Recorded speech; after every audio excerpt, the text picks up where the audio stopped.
Ignited Minds Tutorials, a renowned educational platform, has recently posted an informative video on YouTube, delving into the captivating topic of states of matter in Class 11 Chemistry, specifically targeting IIT and NEET aspirants.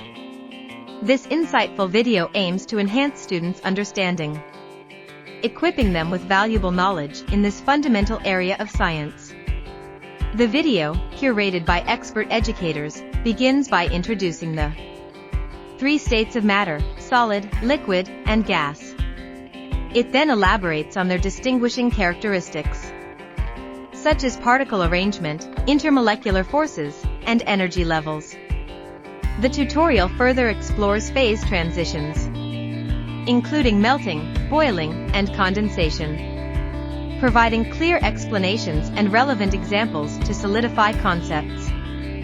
Additionally, the significance of state diagrams and phase equilibrium is aptly demonstrated. Various factors that influence states of matter, such as pressure, temperature, and volume, are also discussed, along with notable scientific experiments and laws related to these phenomena.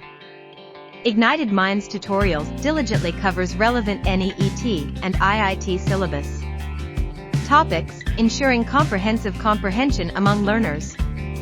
By simplifying complex concepts, this video serves as a valuable tool to ignite young minds, fostering curiosity and developing a solid foundation in chemistry.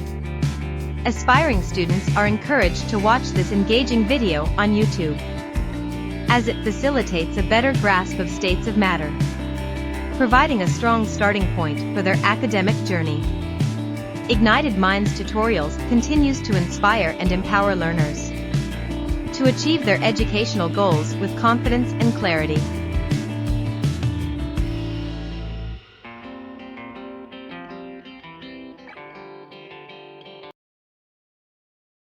ठीक है, grams law पे भाई साहब question है। क्या क्या आपके grams law के फॉर्मूलेज थे? R1 by R2 is equal to under root of M1 by M2 कि M2 बाई M1, और डेंसिटी से अगर कंपेयर करें तो R1 by R2 is equal to D2 by D1 कि D1 by D2 under root.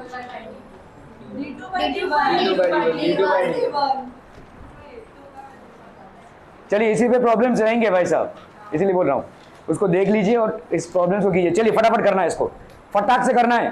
Compare the rates of diffusion of 235 UF6, ठीक है, 238 UF6। ये जो गिन लो पहले कितने पेजेस बाकी हैं। हाँ ये कौन आया, कौन आया, कौन आया भाई साहब? इसी क्लास में क्या हो गया? डन डन डन, जल्दी जल्दी करना भाई साहब। क्या शुरुआत करेंगे जरा फटाफट।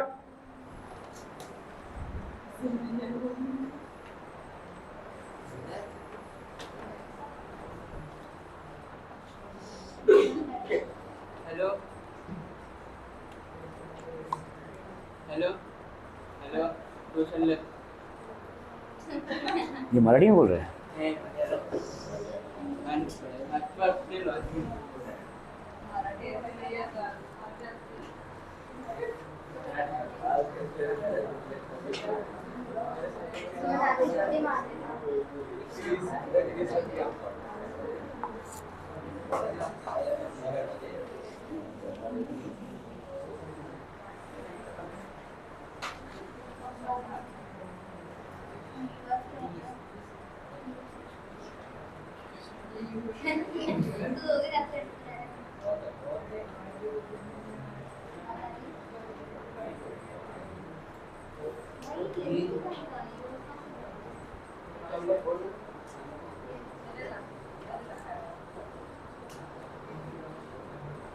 रेट्स ऑफ डिफ्यूजन क्या हो जाएगा भाई साहब, जल्दी बोलो।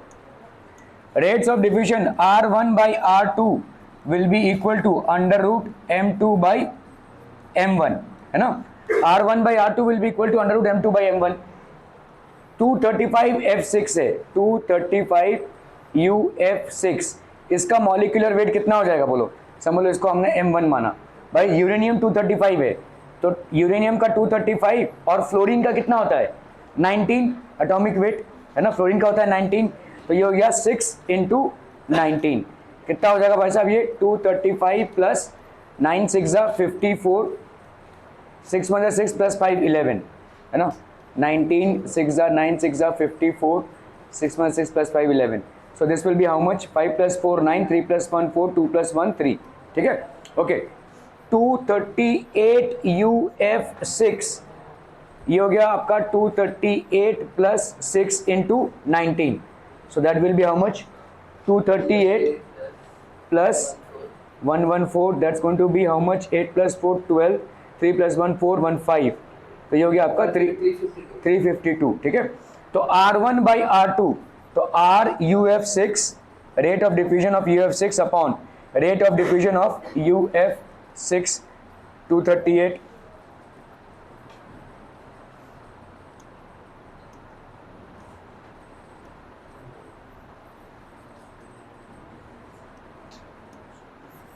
R1 by R2 that will be equal to M2 by M1, M2 का वैल्यू कितना है यहाँ पे 352 और ये हो गया आपका 349, ठीक है।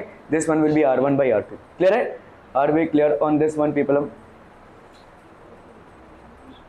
M1 हो गया, ये हो गया आपका M2, this one will be M1 and this one will be M2, तो आपका हो गया यहाँ पे according to Graham's law R1 by R2 M2 by M1 that is 352 by 349, so that will be approximately what 1.004, ठीक है, clear है। 10 ये रेशियो अगर हम देखेंगे भाई साहब rate of diffusion of 235 UF6 upon into is to rate of diffusion of 238 UF6 that will be 1.004:1, ठीक है okay okay okay. The relative densities of oxygen and carbon dioxide are 16 and 22 respectively. If 25 centimeter cubic of carbon dioxide effuses out in 75 seconds, what volume of oxygen will effuse out in 96 seconds under similar conditions? R1 सारे formulas लिख लो ना भाई साहब, rate पे जितने भी formulas हैं क्या क्या हो जाएगा, this one will be M2 by M1 और दूसरा क्या होगा, दूसरा क्या हो जाएगा बोलो,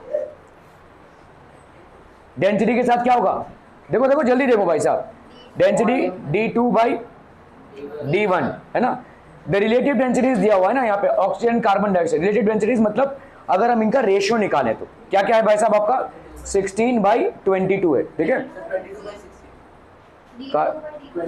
हाँ किसी को भी मान लो, ये इसको अगर हमने O2 माना और इसको CO2 माना, तो अगर हमने इसको O2 माना और CO2 माना तो यहाँ पे आपका हो जाएगा 22/16, ठीक है। सो दैट शुड बी 22/16, ठीक है।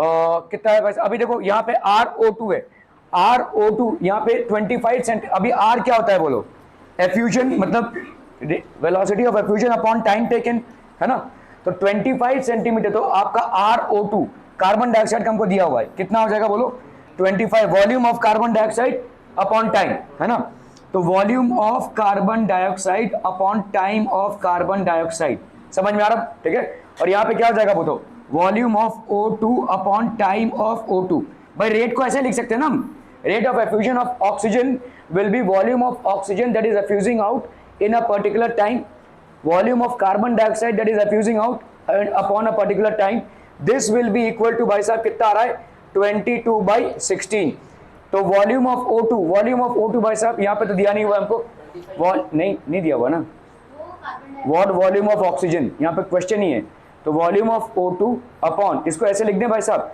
TO2, ठीक है, TO2 इनटू इसको अगर हम करते हैं तो ये टाइम CO2, भाई ऐसे मत आएगा यार, सच में पढ़ना है तो सही से पढ़ो वरना मत पढ़ो ऐसे।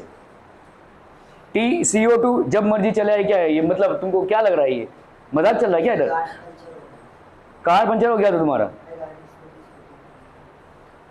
Volume of O2 upon TO2, मैंने आपकी मम्मी को मिलने बोला है, अभी तक उनको टाइम नहीं मिला है, आज 5 दिन हो गया है।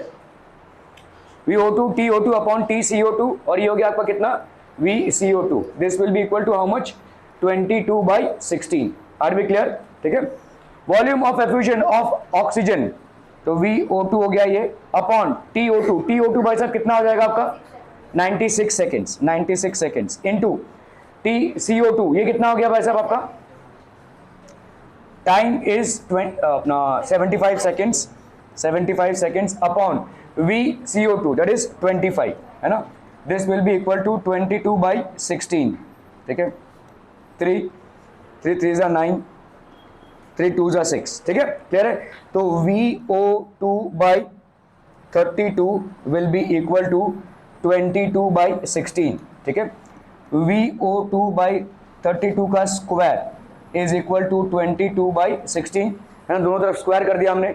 यहाँ पे VO2 की वैल्यू कितनी हो जाएगी, that will B 22 into 32 into 32 upon 16.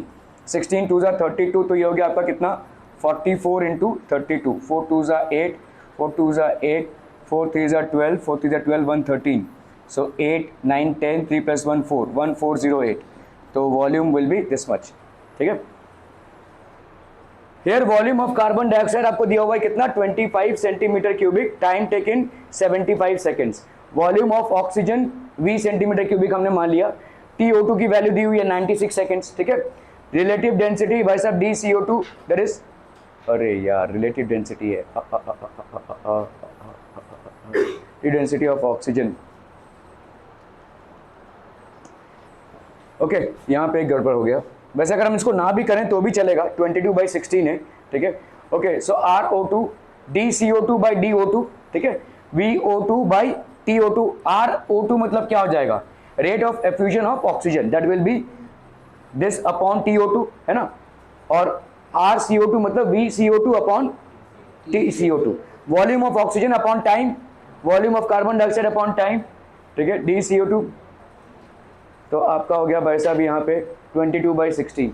Substituting the values, यहाँ पे हो गया आपका volume, this will B 75, so that will be 37.5 centimetre cubic. Thus the volume of oxygen effused is 37.5 centimetre cubic. Are we clear on this one people? ठीक है, okay okay okay. हाँ बोलना. 22 divide by 16 की value 1.17. हाँ हाँ हाँ, फिर वो VO2 बनाना.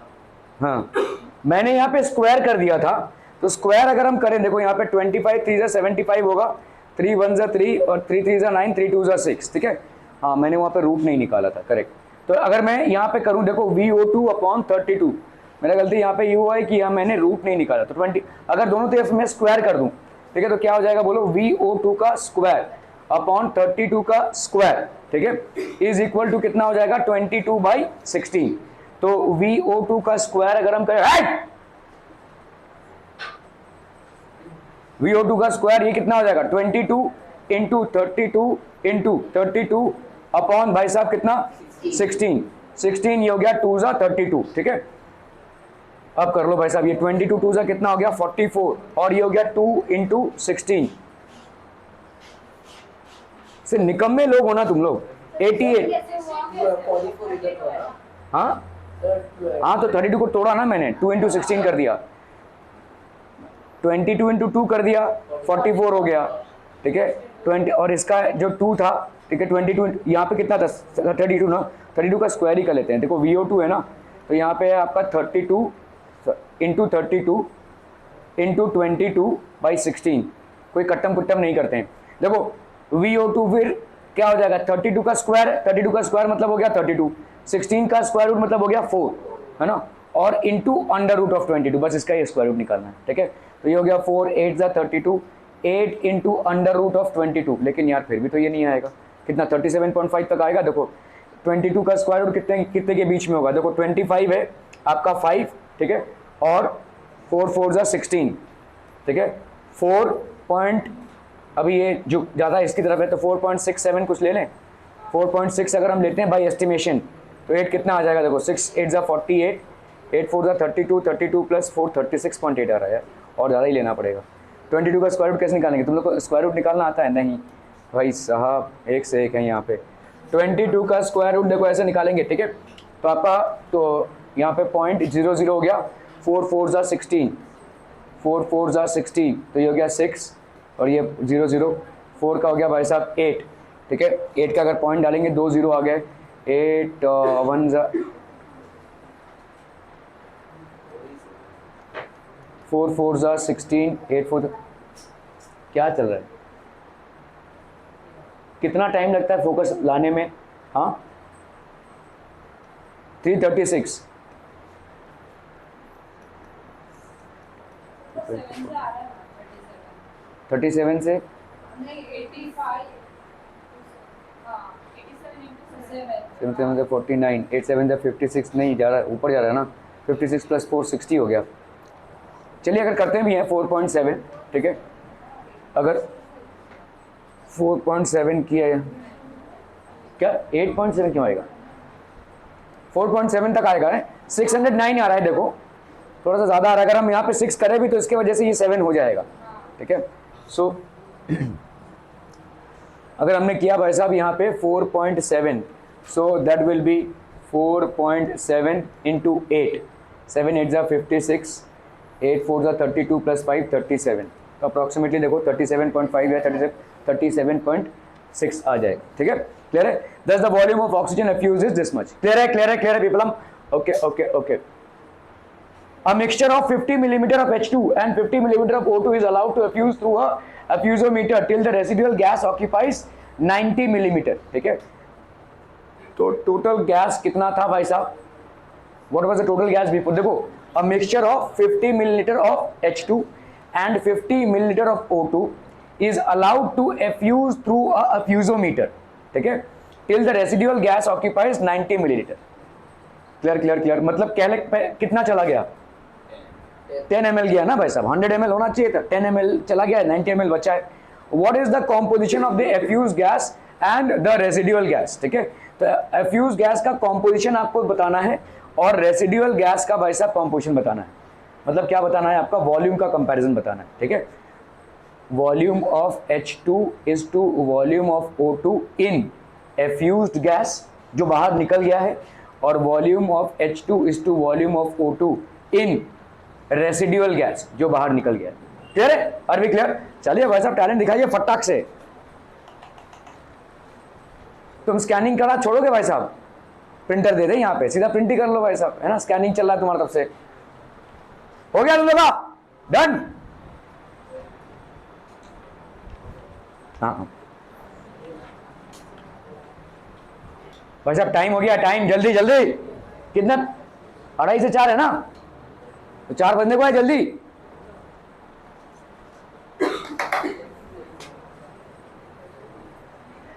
मामला समझ में आ रहा है भाई साहब? क्या क्वेश्चन है? 50 इसका है, 50 इसका है, 10 बाहर चला गया। लेकिन ये 10 जो बाहर गया है, उस 10 में देखो, अगर तुमने एफ्यूज गैस का वॉल्यूम निकाल लिया तो ऑब्वियसली भाई साहब तुम क्या करोगे? 50 में से इसको माइनस करोगे और इसके 50 में से इसको माइनस करोगे, वो तुम्हारा रेसिडुअल गैस का रेशियो हो जाएगा। सो आइडियली तुमको एक ही का कैलकुलेशन निकालना है, ठीक है। 50 millilitre of H2 and is allowed to effuse, तो दोनों का भाई साहब, अरे भाई साहब क्या होगा? रेट बताओ ना, rate of H2, rate of H2 and rate of effusion of O2, ये कितना हो जाएगा बोलो? Molecular mass of O2 upon molecular mass of H2, ठीक है। क्लियर है, क्लियर है, क्लियर। डेंसिटी तो यहाँ पे दी नहीं हुई भाई साहब, ठीक है, वॉल्यूम ही दिया हुआ है आपका। क्लियरम क्लियरम क्लियरम, ओके। अभी यहाँ पे देखो, रेट ऑफ एफ्यूजन में कौन सी चीज आपकी कॉमन हो जाएगी? कैलकुलेशन के टाइम पे ना ध्यान देना है आपको। इसके पहले जो हमने कैलकुलेशन किया था वहां पे टाइम देखो अलग अलग था और वॉल्यूम भी अलग अलग था, लेकिन यहाँ पे टाइम दोनों के लिए सेम होगा, because they are going out to the same effusiometer, same जगह से निकल रहे हैं, तो टाइम दोनों के लिए सेम होगा, ठीक है। तो हम यहाँ पे क्या बोल सकते हैं? Volume of H2 upon time दोनों के लिए T, ठीक है। इसका भाई साहब volume of O2 upon time, इसका T। क्लियर है? ठीक है, ओके। अभी कर लो भाई साहब, मॉलिक्यूलर मास ऑफ O2 कितना हो जाएगा? 32, 2 × 16 32, ठीक है। और मॉलिक्यूलर मास 2 16, तो ये हो गया 4, ठीक है, √4। अभी हम भाई साहब ये T और ये T कैंसिल हो गया। Volume of H2 upon volume of O2, ये क्या है? एफ्यूज्ड, एफ्यूजन हुआ इसका, ठीक है। कितना है भाई साहब? 4। तो वॉल्यूम ऑफ H2 कितना गया भाई साहब? 4 × वॉल्यूम ऑफ O2। आप इसको देख भी चुके हैं, पढ़ भी चुके हैं और जान भी चुके हैं और समझ भी चुके हैं कि भाई साहब अगर डेंसिटी बढ़ता है किसी गैस का, अगर डेंसिटी बढ़ेगा तो उसका रेट ऑफ एफ्यूजन कम हो जाएगा, ठीक है। तो रेट उसका कम हो जाएगा, रेट ऑफ एफ्यूजन कम हो जाएगा। जितना घनत्व होगा या भारित्व होगा उतना ज्यादा उसका रेट भी कम पड़ जाएगा। तो देखो भाई साहब, ऑक्सीजन का उसका डेंसिटी ज्यादा होगा, इसीलिए उसका भाई साहब, तो यहाँ पे हाइड्रोजन ज्यादा निकलेगा, ठीक है। तो जितना, तो अभी कितना वॉल्यूम निकला हुआ है? तो लेट हम मान लेते हैं VH2 आपका X है, तो VO2 हमने मान लिया लेट से X, ये बाहर गया है एफ्यूज्ड, मैं लिख नहीं रहा हूं आपको बस समझा रहा हूं।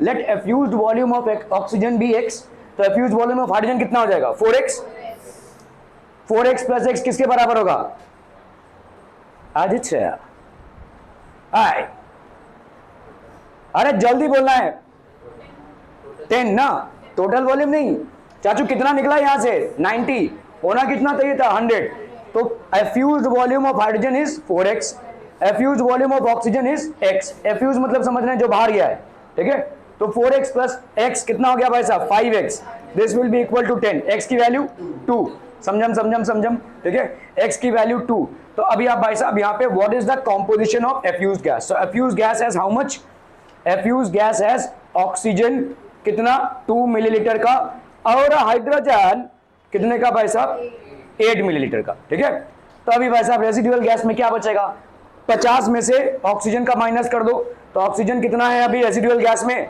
48 और हाइड्रोजन कितना हो जाएगा भाई साहब 42, ठीक है, 42 millilitre. Are we clear on this calculation part people, हम बहुत बढ़िया, ठीक है, तो solution according to Graham's law of division, कहाँ है इतना लिख रहे हैं भाई साहब, ठीक है, तो rate of diffusion of H2 upon this MO2, तो ये हो गया 32/2, ठीक है, 32/2, तो ये हो गया आपका 4, volume of the mixture of fuse कितना हो जाएगा -90, मतलब 10 मिलीलीटर, ठीक है, कितना बाहर निकला है आपका 10 मिलीलीटर बाहर निकला है। Let the volume of H2 effused be x millilitre, so what will be the volume of O2 effused x/4, उल्टा ले लिया यहाँ पे, ठीक है, अगर भाई साहब आपने वॉल्यूम ऑफ ऑक्सीजन अफ्यूज आपने x माना होता तो volume of hydrogen अफ्यूज will be, क्योंकि यहाँ पे देखो H2 है O2 है, ठीक है, ओके 10 माइनस x/, थोड़ा सा कॉम्प्लिकेटेड हो जाएगा, ठीक है, सो हम यहाँ पे मान सकते हैं भाई साहब x की वैल्यू कितनी आ गई 8, यहाँ पे क्या है देखो वॉल्यूम ऑफ हाइड्रोजन, हमारा भी ये आंसर आया ना, वॉल्यूम ऑफ हाइड्रोजन अफ्यूज कितना आया था 8 मिलीलीटर आया था, ठीक है, तो यहाँ पे 8 मिलीलीटर हाइड्रोजन अफ्यूज हुआ है, तो आपका ऑक्सीजन कितना अफ्यूज होगा भाई साहब 2 मिलीलीटर, ठीक है, so composition of the effused gas, oxygen की भाई साहब हो गई 2 मिलीलीटर और हाइड्रोजन हो गया आपका 8 millilitre, composition of the residual gas 50 minus ये 50 माइनस ये, ठीक है, तो ये आपका रेसिडुअल गैस हो गया, क्लियर है, समझ में आ रहा भाई साहब, समझम। A balloon fixed with ethylene is pricked with a needle and quickly dropped in a tank of H2 gas under identical conditions. After a while, the balloon will shrink, enlarge, completely collapse or remain unchanged in size.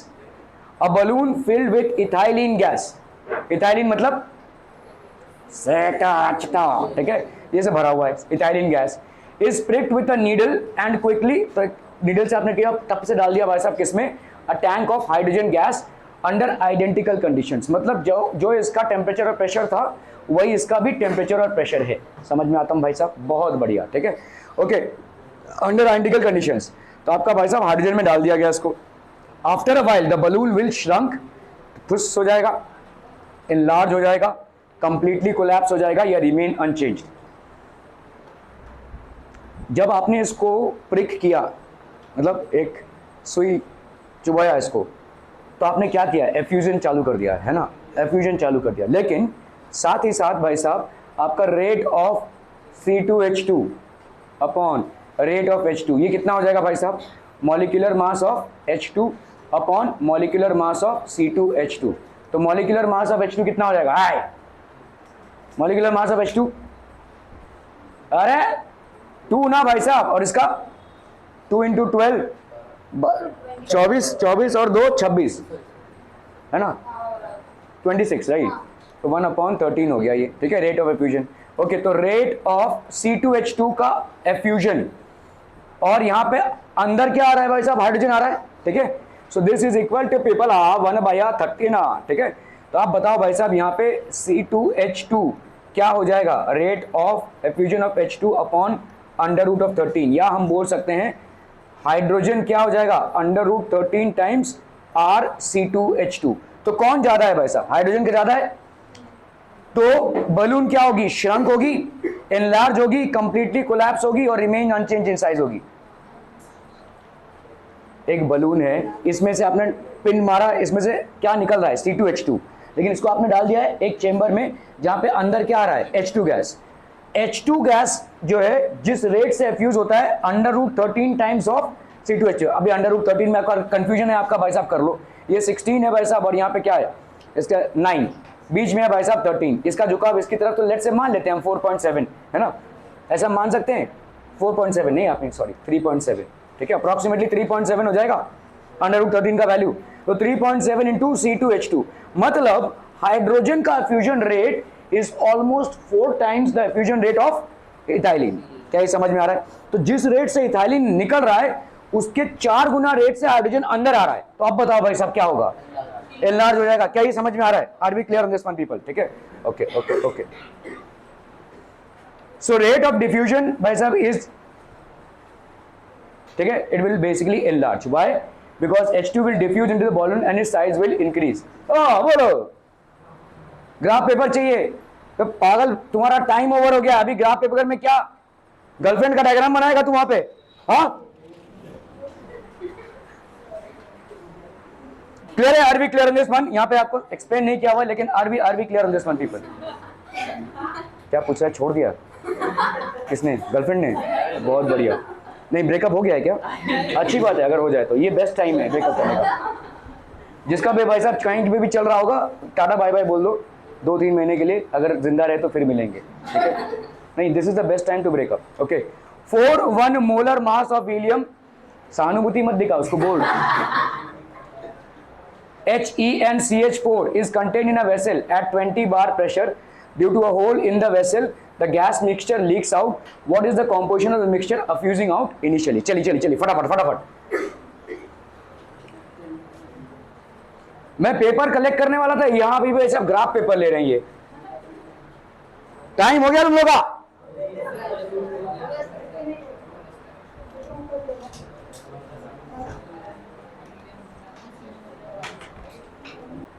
Four is to 1 molar mass of helium and CH4, ठीक है, molar mass of helium and CH4 दिया हुआ यहाँ पे, कायदे से दिया नहीं जाना चाहिए था, ठीक है।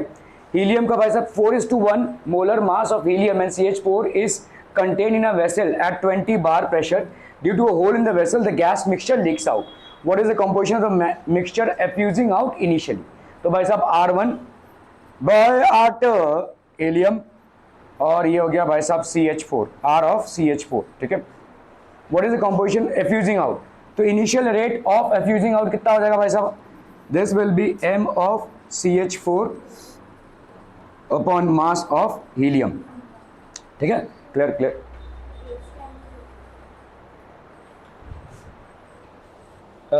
सबको कैसे मिला क्या? हाँ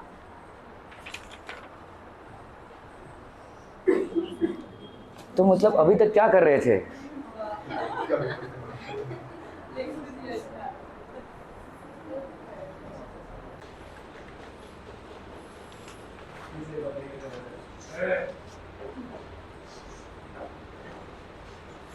देखो यहाँ पे क्या है, एक गैस एक बेस में एक वेसल है, इस वेसल का प्रेशर आपको कितना दिया हुआ है? 20 बार, ठीक है।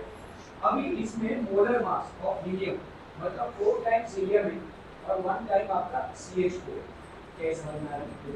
ओके तो इस 20 बार में हीलियम का प्रेशर कितना हो जाएगा? 4/4 + 1 5 20 है इसका शेप, और CH4 का प्रेशर कितना हो जाएगा? 1/5 तो 4 + 1 ये हो गया 5। तो चौथा हिस्सा इसका है भाई साहब 4/5 × 20, तो यहाँ पे हो जाएगा 1/5 × 20, so that will be how much? 4 and this will be how much? 16। तो ये हो गया 16, ठीक है। 16 बार हो गया भाई साहब इसका हीलियम का और 4 बार हो गया इसका भाई साहब आपका CH4।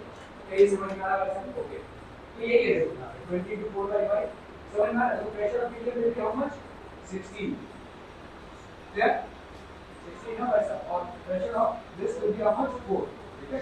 ओके अभी हम यहाँ पे करेंगे भाई साहब मॉलिक्यूलर मास CH4 का कितना हो जाएगा? मॉलिक्यूलर मास CH4 का होगा भाई साहब 12 + 4 16, ठीक है। तो √16 अपॉन यहाँ पे मॉलिक्यूलर मास ऑफ हीलियम कितना आ जाएगा भाई साहब? हीलियम will be 4, तो 4 + 16, so that will be 5 × 4 = 20, तो ये हो गया आपका 16, 5 × 4 = 20, ये हो गया आपका भाई साहब 4 × 2/1, 4 × 4 = 16, तो ये हो गया आपका 4 × ठीक है, तो हीलियम का diffusion is equal to 8 times of methane का, ठीक है,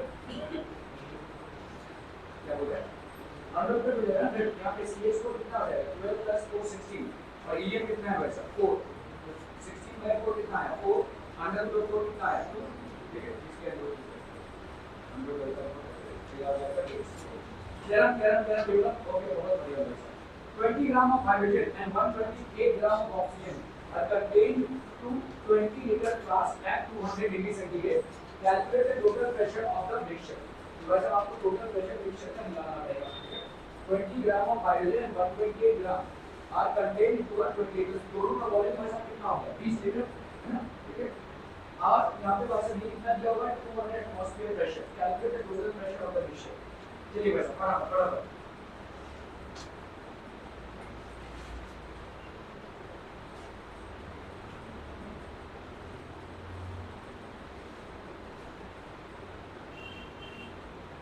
ओके, देखो मोल्स ऑफ H2 कितना होता है, मोल्स ऑफ H2 क्यों निकालते हैं, PV = nRT होता है ना, PV = nRT होता है, तो मोल्स ऑफ H2 कितना हो जाएगा, तो 20 ग्राम ऑफ हाइड्रोजन कितने मोल्स हो जाएंगे, moles will be weight upon molecular mass, ठीक है, तो वेट कितना है भाई साहब आपका 20 है ना, और मोलेकुलर मास कितना हो जाएगा 2, यहाँ पे कितना हो जाएगा मोल्स 10, ठीक है, 10 मोल्स ऑफ हाइड्रोजन, और इस तरह से वैसा ऑक्सीजन कर लो 128 अपॉन 16 दूसरा कितना होगा 32 into 4 32 into 4 4 दूसरा है 4 क्या आ रहा है सर, ठीक है, तो ये हो गया आपका 4 मोल्स ऑफ ऑक्सीजन, क्लियर है, ये हो गया आपके मोल्स, इस will be the moles of hydrogen वैसा आपका हो गया 20/2 तो इस और ऑक्सीजन के कितने मोल्स हो गए वैसा आपके 4 मोल्स, ठीक है, total pressure is pressure of hydrogen plus pressure of, ठीक है, तो यहां पे ऐसा लिख सकते नहीं तो, क्योंकि दोनों का वॉल्यूम देखो सेम है, P क्या होता है PV =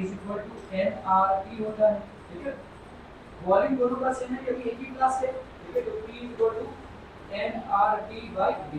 अब Dalton's law of partial pressure क्या बोलते हैं कि अगर आपने किसी कंटेनर में 2 या 2 से ज्यादा गैसेस को भरा है तो टोटल प्रेशर क्या हो जाएगा sum of partial pressure of each gas, ठीक है, तो P1 की वैल्यू कितनी हो जाएगी nRT/V, है ना, देखो P दोनों का सेम है, सिर्फ आपका जो नंबर ऑफ मोल्स है वही अलग है, बाकी RT/V दोनों का सेम है, दोनों का वॉल्यूम सेम, R दोनों के लिए सेम और टेंपरेचर भी देखो दोनों का सेम ही है, ठीक है, ओके ओके ओके, अभी हम करेंगे वैसा 10 + 4 0.080 लीटर एटमॉस्फेयर, ये हो गया वैसा टेंपरेचर कितना दिया हुआ है आपको 200 डिग्री सेंटीग्रेड, 200 डिग्री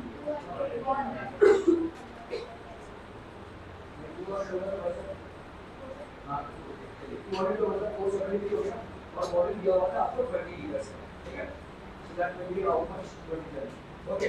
अभी at the time of the temperature, अभी अगर आपने इसको स्पार्क किया, ठीक है, तो अभी देखो जैसे आप H2 और ऑक्सीजन को स्पार्क करेंगे तो क्या फॉर्म होगा water at the time of temperature of spark, hence 4 mole of oxygen will react, आप हो या फिर 4 mole of oxygen will react with 8 mole of hydrogen to give 8 moles of water, ठीक है, देखो यहां पे क्या 2H2 है plus 4 is equal to 2H2 है, अभी आपने यहां पे देखो मोल्स जब निकाले थे तो कितना मोल्स निकाला था H2 का कितना मोल है 10 मोल है, आपने देखो लिमिटिंग रिएजेंट और एक्सेस रिएजेंट पढ़ा हुआ है, राइट, तो यहां पे O2 लिखा है, यहां पे O2 है वैसा 4 मोल्स, अभी इन दोनों में वैसा कौन सा ही आपका लिमिटिंग रिएजेंट होगा, देखो यहां पे क्या है 2 मोल्स ऑफ हाइड्रोजन है, 1 मोल ऑफ ऑक्सीजन है और 2 मोल्स ऑफ वाटर फॉर्म होगा, तो आपका एक्सेस रिएजेंट यहां पे कौन हो जाएगा, अगर मैं यहां पे 4 मोल ऑक्सीजन का तो 4 मोल 1 मोल ऑक्सीजन 2 मोल हाइड्रोजन के साथ रिएक्ट करके 2 मोल वाटर बना रहा है, तो 4 मोल ऑक्सीजन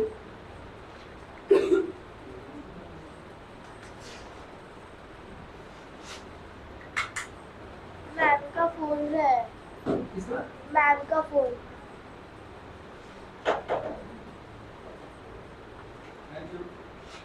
ठीक है, समझ आ रही है, और 2 मोल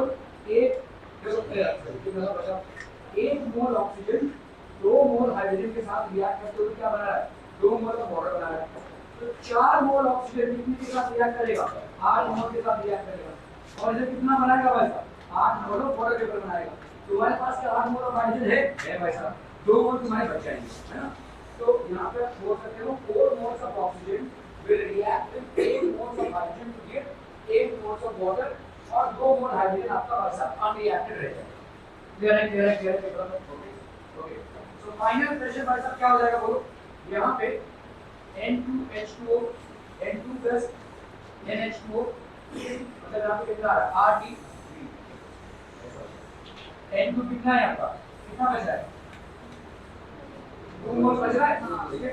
और H2O का वैसा कितने मोल्स बन रहे हैं 8 मोल, बहुत बढ़िया वही देता हमने 8 मोल करना ओके इनटू RT, ठीक है। R वैसा 0.082 टेंपरेचर आपका 470 है ना 470 वॉल्यूम कितना हीट्स है ना। Clear are we kept this will be the final pressure. तो अगर आपने फाइनल प्रेशर में से H2O का प्रेशर लिया तो और हो जाएगा। आपको यहाँ पे देखना पड़ेगा वैसा कौन सा बच रहा है, क्योंकि हाइड्रोजन के प्रेशर को भी आपको ऐड करना पड़ेगा। हाइड्रोजन के प्रेशर को ऐड करके देखना है। Are we clear this one आपका समझा तो this will be how much 2 + 8 × 0.082 × 473 by 20 that will be how much 19.39। Cases calculation absolutely point नहीं करें, समझ में आता है भाई साहब बहुत बढ़िया, ठीक है। एंड पार्शियल प्रेशर पे भाई साहब a cinema hall has equidistant rows 1 meter apart, तो भाई साहब 1 मीटर पे ऐसे rows हैं, ठीक है। The length of the cinema hall is 287 meter and it has got 287 rows. From one side of the cinema hall, laughing gas N2O is released, ठीक है। एक साइड से भाई साहब N2O रिलीज करते हैं, जब राइट से कहना करिए laughing gas रिलीज होता है, laughing gas रिलीज होता है। And from the other side, weeping gas is released, एक जिससे हंस गया जो एक जिससे रोना है। In which row spectators will be laughing and weeping simultaneously? कौन से row में वैसा spectators laugh भी करेंगे और रोएंगे? चलिए बच्चों फटाफट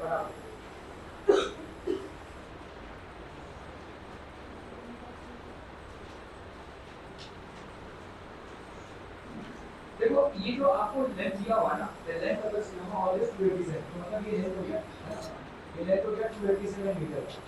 एक रो की लेंथ कितनी होगी 287 मीटर और हर एक रो के पास कितने का डिफरेंस है 1 मीटर का। तुम्हारे कितने रोज हैं 287 रोज हैं, तो 287 ठीक है मीटर ये हो गया। और इधर का वॉल्यूम कितना हो गया भाई साहब 280 * 287 लेंथ इनटू ब्रेथ हो गया भाई साहब 1, ठीक है ओके। तो cinema hall 1 the length of the cinema hall is the from one side of the cinema this is released and from the other side breathing gas is released, which flow will be तो आपको ऐसा देखो N2 ये 287 metre है, ठीक है। और इधर आपकी 287 है, एक साइड से आप भाई साहब N2O रिलीज कर रहे हैं which is the laughing gas and from one end you are basically releasing C8H7OCl which is basically what the breathing gas, ठीक है। तो आपका यहाँ पे 287 मोलर वेट इसका देखो कितना आ जाएगा 8 × 12 7 × 1 ऑक्सीजन का वैसा 16 × 1 और Cl का वैसा 35.5 × 1, तो आपका आगे कितना 154.5। N2O का वैसा कितना है 2 × 14 + 1 × 16 that will be 44 gram. So according to Gram's law of diffusion, Gram's law of diffusion के हिसाब से RN2O is to this, ये कितना हो जाएगा वैसा आपका this upon this, ठीक है।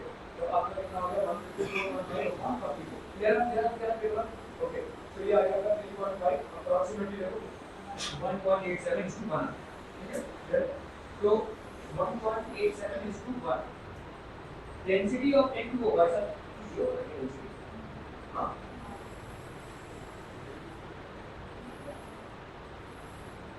अच्छा 1.87 density of N2O, ठीक है। upon 2.87 into 287 187 from side, ठीक है। Therefore the spectator from the side N2O in the 187 row will be laughing and weeping simultaneously alternatively। क्या समझ में आ रहा है? N2O जो है ठीक है इसका रेट ऑफ डिफ्यूजन यहाँ पे देखो N2O का रेट ऑफ डिफ्यूजन N2O का रेट ऑफ डिफ्यूजन यहाँ पे कितना है 1.87 है ना ये आया। तो N2O rate of diffusion of N2O is 1.87 into the rate of diffusion of C8H7OCl। ये समझ में आ रहा है ठीक है क्लियर ये इसके 1.87 गुना ज्यादा है, ठीक है ओके। तो 1.87 डेंसिटी ऑफ 1.87 upon 2.87 into 287। अब ये 2.87 कहाँ से आ रहा है वैसा where is this coming from 1.87 okay upon 2.87 into 287 there is 187 low from the N4 slide.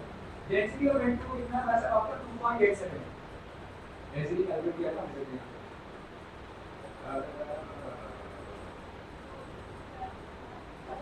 ठीक है। And from the other side heating gas is release ठीक है। तो 2.87 वेरी इंफॉर्मेशन दिया नहीं होगा डेंसिटी दिया है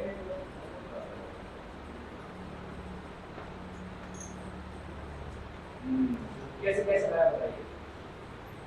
देखो देखो यहाँ पे R into O है ठीक है R into O अच्छा सवाल है RC8H7OCl this is 1.87:1 मतलब अगर मैं यहाँ पे टोटल वॉल्यूम लेता हूँ कितना 2.87 ठीक है भाई एक डिफिकल्ट हो गई and this will be equal to what density density क्या हो जाएगा rate of diffusion is density मतलब D C8H7OCl ठीक है अपॉन D2O सही समझ में आ रहा है भाई साहब ठीक है। देखो rate is inversely proportional to density under root of density ठीक है।